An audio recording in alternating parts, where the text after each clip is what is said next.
Sigmund Freud once said, "No mortal can keep a secret.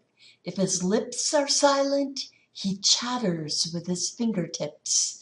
Betrayal oozes out of him at every pore."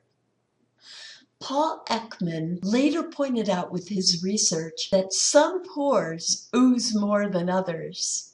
Some channels of communication are harder to control than others.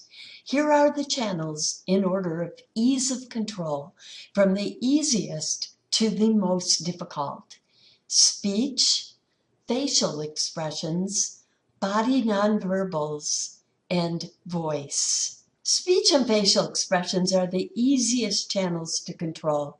Most deceptors control their speech, and many control their facial expressions successfully. Oftentimes, people believe that lack of eye contact, squirming, fidgeting, and stuttering and other body nonverbals are deception cues. Sometimes they are, in fact, more often than liars' behaviors and speech. But these are not the most reliable cues either, because a person may be producing these nervous nonverbals for myriad other reasons.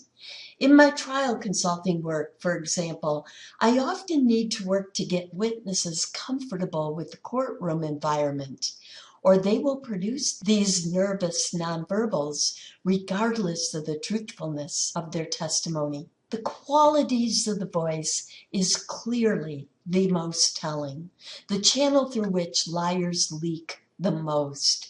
When lying, people tend to hesitate, then speed up and raise the pitch of their voices, and this is generally outside of awareness, so they are unlikely to be able to control it. Are you familiar with the TV show called The Mentalist? When people ask that main character where he gets his psychic ability to tell when someone is lying, he truthfully denies any such psychic abilities. Instead, he says, "I just pay attention." He, in fact, pays attention to these 4 channels, with a special emphasis on the last one.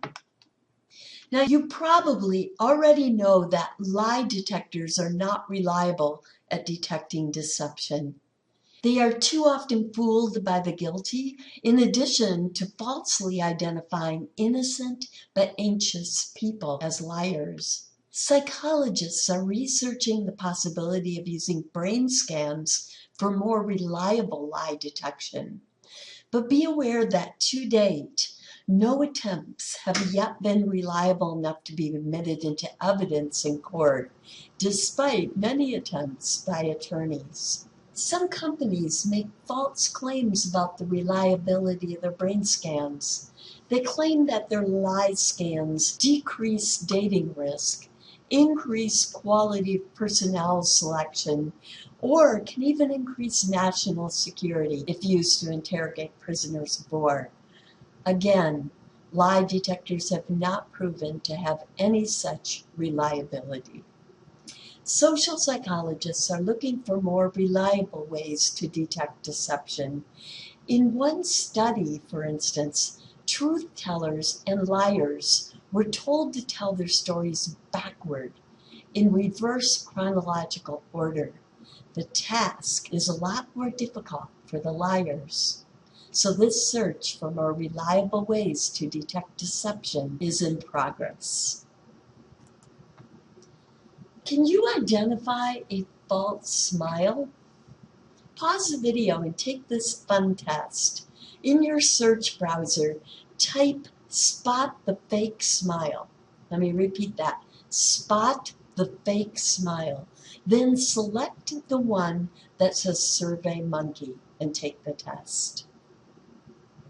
A real Duchenne smile, named after a French neurologist, is caused by activation of the orbicularis ocular muscles, which raise the cheeks, crease the eyes, and slightly dip the eyebrows.